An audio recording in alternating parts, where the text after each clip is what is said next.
성도 여러분들 안녕하십니까? 9월 9일 금요일입니다. 함께 하신 여러분들을 진심으로 환영합니다. 저는 세리토스 교회를 섬기는 김희성입니다. 이제 기도하시고 시작하겠습니다. 하늘에 계신 아버지 하나님, 이 하루를 우리에게 허락해 주시니 감사드립니다. 오늘도 우리의 구원 되신 주님을 바라보며 주님의 약속을 의지하여 소망을 가지고 살아갈 수 있는 저희들 되게 도와주시고, 하나님의 권능의 손길을 기대하며 또 그것을 붙잡는 저희의 삶이 되게 인도하여 주옵소서. 주의 말씀을 신뢰할 수 있는 저희들 되게 도와주시고, 주님의 말씀에 담긴 그 깊은 의미를 우리의 삶 속에서 하나하나 깨우쳐 경험할 수 있는 저희들 되게 하여 주옵소서. 오늘도 주님의 도우심을 간구하며 주님 앞에 무릎 꿇는 주의 백성들의 탄원을 들어주시고, 그들의 모든 어려움이 해결될 수 있도록 능력으로 역사하여 주옵소서.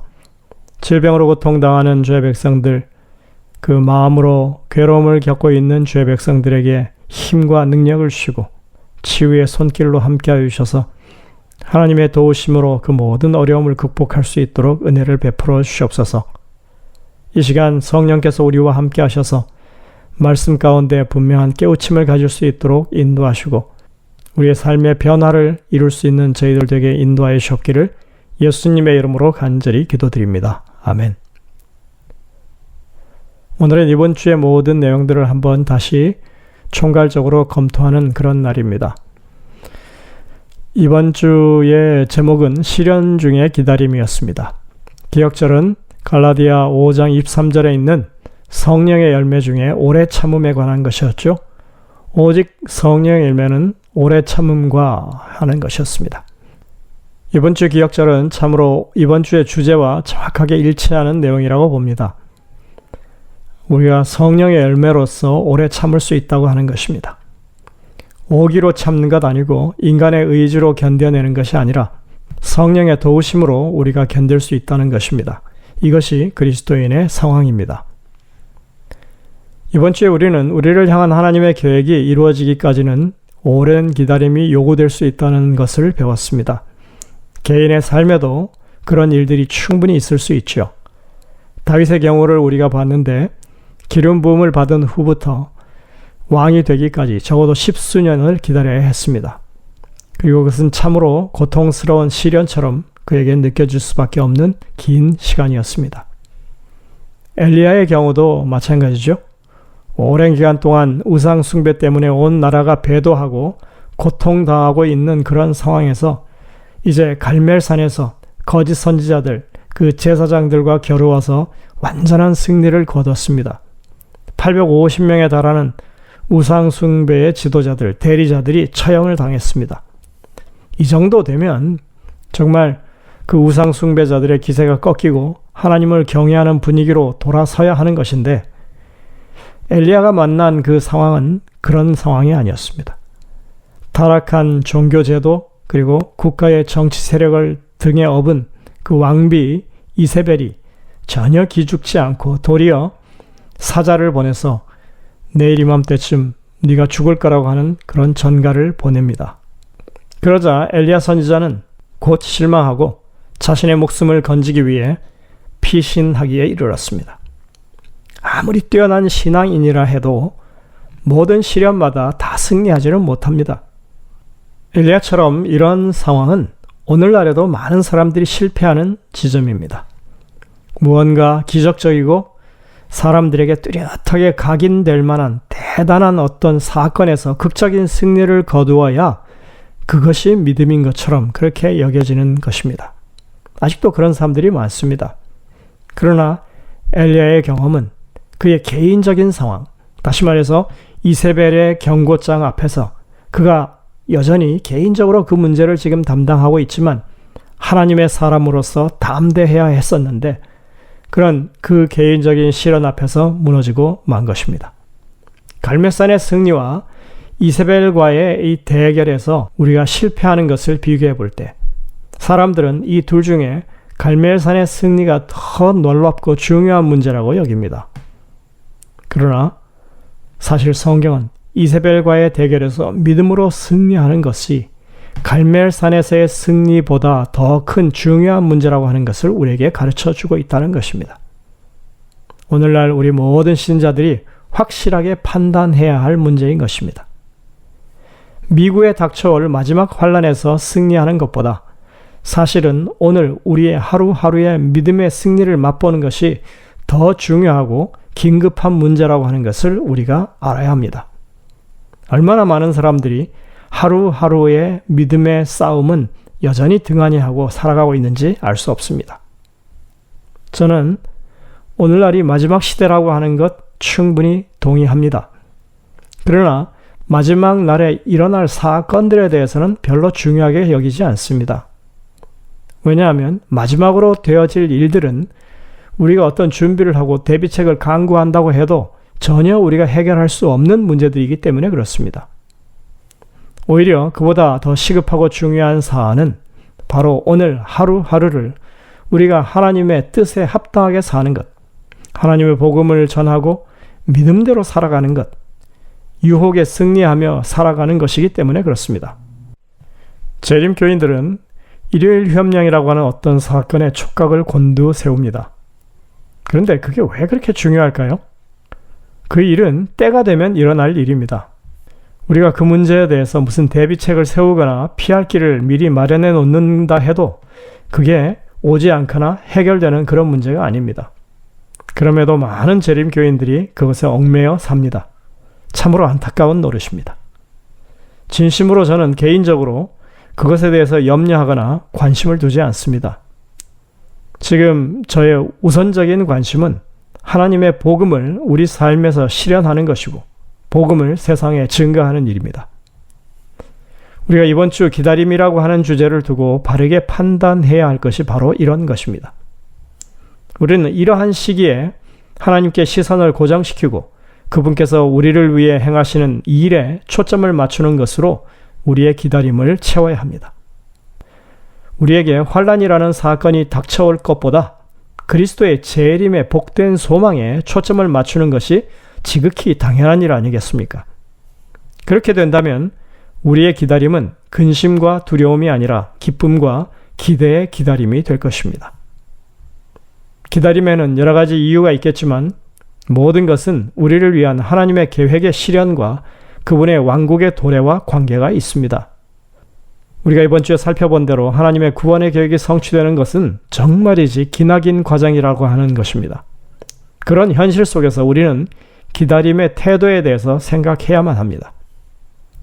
아담의 범죄로부터 언약의 후손, 즉 메시아가 이 땅에 오시기까지 4,000년이란 세월이 흘러서 성취됩니다.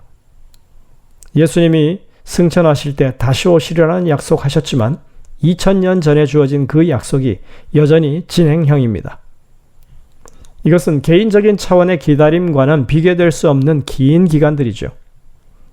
이런 언약을 가진 백성들은 당대에서는 결코 일어나지 않을 희망을 안고 살 수밖에 없었습니다.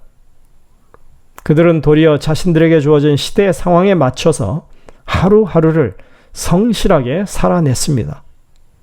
그래서 저에게 중요한 것은 마지막 어느 한 사건의 성취가 아니라 매일의 삶에서의 승리인 것입니다.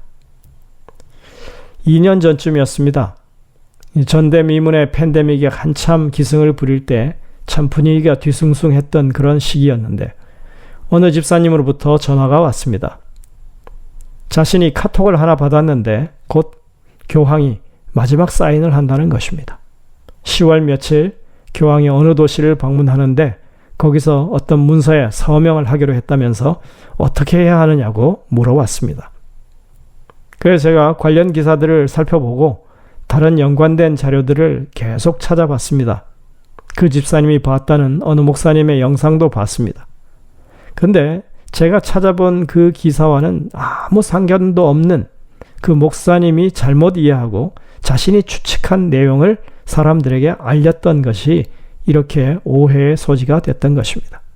그래서 그 집사님에게 그렇게 말씀드렸습니다. 집사님, 이런 일에 관심을 두지 마십시오. 아무 관계가 없는 일들이니까 정말 우리의 삶에 더 관심을 가져야 합니다. 이렇게 말씀드렸습니다. 그 일이 있은 지 이미 2년이 지났습니다. 그리고 사실은 그 일은 아무 의미가 없는 일이라고 하는 것이 판명됐습니다. 그러고도 1년 후에 다시 그와 비슷한 내용의 이야기가 또 들려왔습니다. 제 생각에는 아마도 그런 일에 관심을 가진 분들은 앞으로도 계속해서 그렇게 조그마한 일에 긴장하고 불안해하면서 살 것입니다. 여러분들, 결코 마지막에 일어날 사건에 몰두하지 마십시오. 오히려 그 사건들보다 더 큰 사건인 예수님의 다시 오심에 여러분들의 관심을 두시기 바랍니다.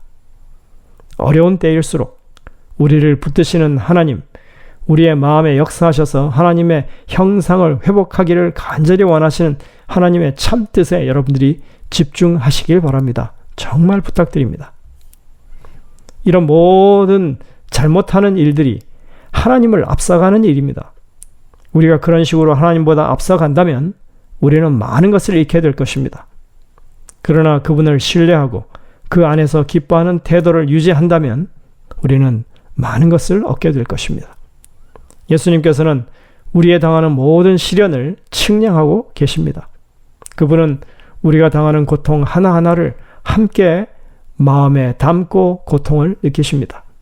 우리가 무엇을 염려하는지 알고 계시고 또 그 해결을 하기 위해서 주님은 지금도 역사하십니다. 오늘 교과 더 깊은 연구를 위하여에 인용되어 있는 가려뽑은 기별 2권 242쪽에 이렇게 말합니다.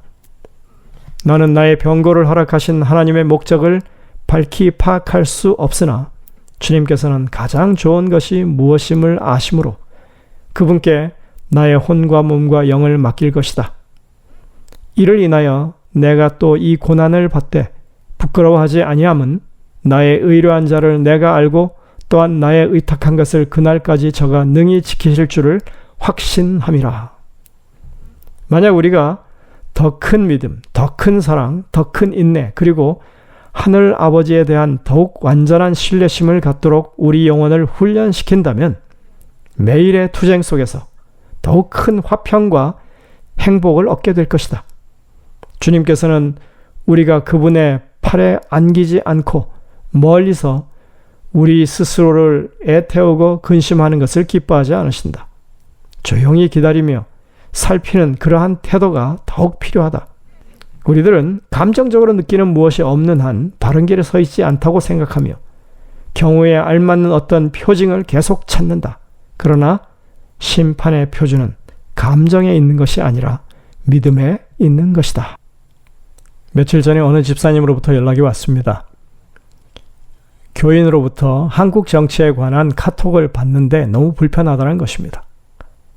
여러분들, 혹시 여러분들이 누구에게 그런 메시지를 보내셨다면 그 상대방에게 보내도 되겠느냐 하는 동의를 얻고 그것을 보내는 것이 오늘날의 예의라고 하는 것을 잊지 마시길 바랍니다. 그리스도인은 정치에 휘말리지 않는 사람들이어야 합니다. 타락한 기독교가 결국은 정치 권력화되었다고 하는 사실을 우리는 누구보다도 잘 아는 교회입니다. 예수님은 자신을 따르는 무리들을 규합해서 여론을 형성하신 적이 없습니다. 그는 바리새인들의 그 잘못된 행습을 사람들에게 널리 알려서 여론을 형성하지 않으셨습니다. 그는 자신의 나라를 정치적인 힘으로 세우지 않으셨습니다. 그런데도 오늘날 많은 기독교인들이 세계 복음하니, 지역사회 복음하니 하면서 그것을 정치적으로 이루려 합니다. 하나님의 구속의 계획이 진행 중입니다.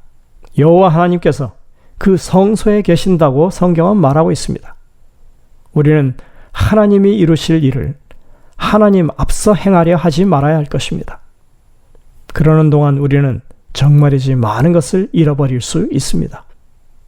여러분들 기억하십시오. 하나님이 지금 적극적으로 이루고 계신 구원의 사역을 우리가 아는 사람들이라면 우리는 주님이 그것을 이루시는 그날까지 인내로 하나님의 성취를 믿음으로 기다려야 한다고 하는 것입니다. 기도하시겠습니다. 하늘에 계신 아버지 하나님, 오늘도 이 말씀 가운데에서 우리를 향하신 하나님의 뜻을 깨우치게 하시니 감사드립니다. 주님의 백성들로서 하나님의 구원의 성취를 오늘도 바라고 참고 견디며 인내하고 주님의 역사를 기대하는 저희들이 되게 인도하여 주옵소서. 우리의 매일의 삶에 그러한 승리와 평안을 맛보는 저희 모든 교우들이 될 수 있도록 인도하여 주옵기를 예수님의 이름으로 간절히 기도드립니다. 아멘.